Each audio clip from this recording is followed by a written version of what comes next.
Welcome to another episode of In Focus, an open signal production where we spotlight nonprofit leaders in the city of Portland. In Focus is a program produced by students here at Open Signal. I'm your host, Dominic Kukla. On today's episode, we will be joined by Nico Serra. Real Choice Initiative. Real Choice Initiative. Thank you. Thank you for being here with us. Yeah, thanks for having me. Real Choice is a group run by and for people with disabilities, and what we do is peer mentoring. Our major focus is about housing with people who are on Social Security disability a lot of the time. We've got great health care with the Oregon Health Plan. We've got transportation covered. We've got food stamps. We've got a lot of our needs met in these different arenas. But if you don't have a place to live that suits your needs, all of it's irrelevant. I mean, I've literally met people who are out on the street, needed surgery. A surgeon was like, yeah, we need to fix that. Oh, you're out on the street. I'm not going to give you that surgery because you're just going to get sick and be in the hospital again because you can't live without housing. Right. So a little bit of the history is there was a place called Fairview, which was down by Salem, and it was essentially an asylum for people with disabilities. We're talking about people who use power chairs, people with intellectual disabilities. So when you say asylum, I think of like an insane asylum. Yeah, so like I feel like there's a lot of themes in like horror movies where it's like in these scary places. Yeah. These scary places still exist. Like not so much in Oregon. Now we have more of a decentralized system. So like basically what would happen is somebody's born with like cerebral palsy, for example. They call them intellectual and developmental disabilities. And they would say, oh, your kid can't walk, your kid can't talk, your kid can't feed themselves, whatever. They have to go live in one of these places. They can't go to school because schools were not accessible. So instead of making ramps and making bathrooms that people can get in and out of, they just decided to put everybody into one place and just keep them quarantined in this asylum. Yeah.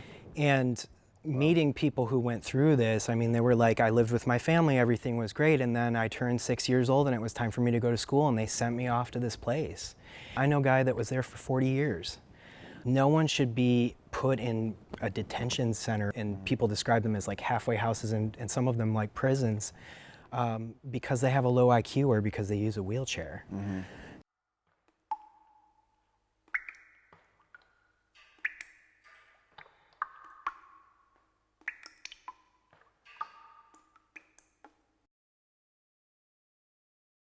Fairview's been broken up, and what happened is people are now in different group homes and 24-hour facilities, adult foster cares, nursing homes, places like this. And what we find is the system is set up so it's really easy for someone to just go into a place and that's that. Yeah. But we get a lot of calls from people who are like, I'm stuck in one of these places and I don't want to be here. I can't leave, people can't visit me. The staff is, micromanaging everything I do. Sometimes there's abuse, sometimes there's neglect. The Oregonian, to their credit, has been doing quite a lot of articles about people dying of medical neglect in these places. So what we find more often than not is that people are told that they can't live without these places. Oh, well, you can't cook, you can't get groceries for yourself. Well, how are you going to live? The reality is, like, I can't do those things either, but I have care workers set up through the state that go and get my groceries for me and cut them up and cook them for me. All I have to be able to do is put it in the microwave. So when clients call us up and they say like, well, they told me I can't do these things. I'm like, can you use a microwave? And they're like, yeah, I can use a microwave. I'm like, you're gonna be fine.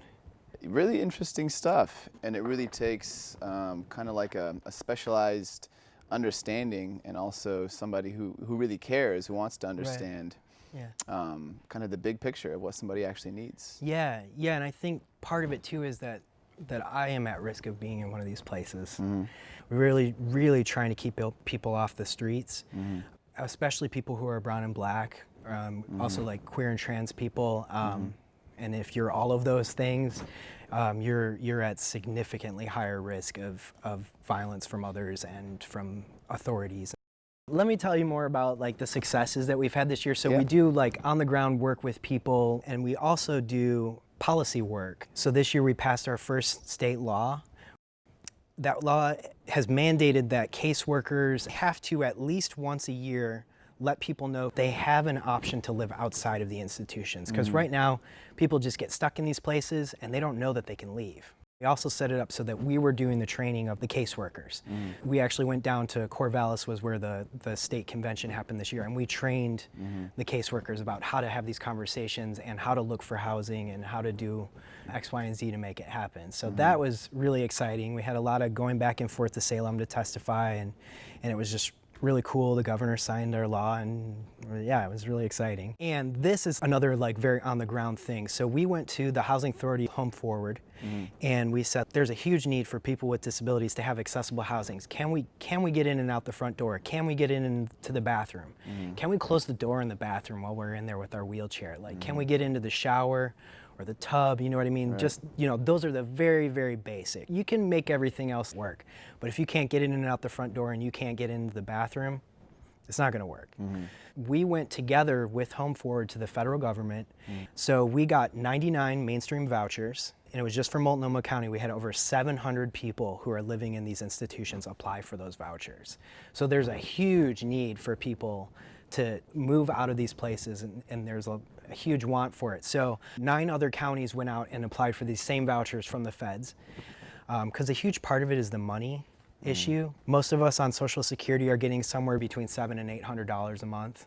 It's pretty hard to find your own place anywhere for that kind of money. Right. So having the voucher, what it does is it's a Section 8 voucher, which means that you pay I think it's 30% of your income. So that means you actually have enough money to buy the groceries you want. You can actually buy furniture. You can actually have, you know, internet and a cell phone, and, you know, you can have a life. Not just be like, oh, I have a place, now I can't do anything because I don't have any money because I have a place. We've been pushing with the city of Portland to start a registry so that we can find out where the accessible units are and start creating a system so that people who actually need the accessible units are the first ones to get in there. Yeah. So we've been pushing for a long time. The city has approved a registry because right now we don't know where the units are or even if they exist. So this will set up a system where we're going to start being able to say, okay, there's a wheelchair accessible unit in this apartment complex. Yeah.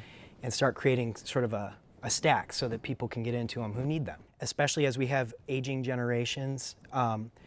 20% of the US population identifies as disabled. That doesn't count auntie who's got a bad knee, but I'm not disabled. So the need for people to have places where they don't have to deal with stairs, you know, grab bars in the bathroom, a shower that they can get in and out of and not have to lift their legs over the tub, stuff like that. That's just going to become more and more important as more and more people need those services. It's something that not a lot of people are doing, but we're really proud of our work and we're really excited. And, you know, if there are people interested in joining us, we'd love to have them. And we're getting things done and we'd love to have people along. So. Yeah. Well, yeah, definitely sounds like it. Sounds like you're getting a lot done. Thanks. Man, you want to tell people how they can find out more about what you're doing? Yeah, www.realchoiceoregon.com. We have a monthly coffee hour. It's over at Community Vision on 20th and Division.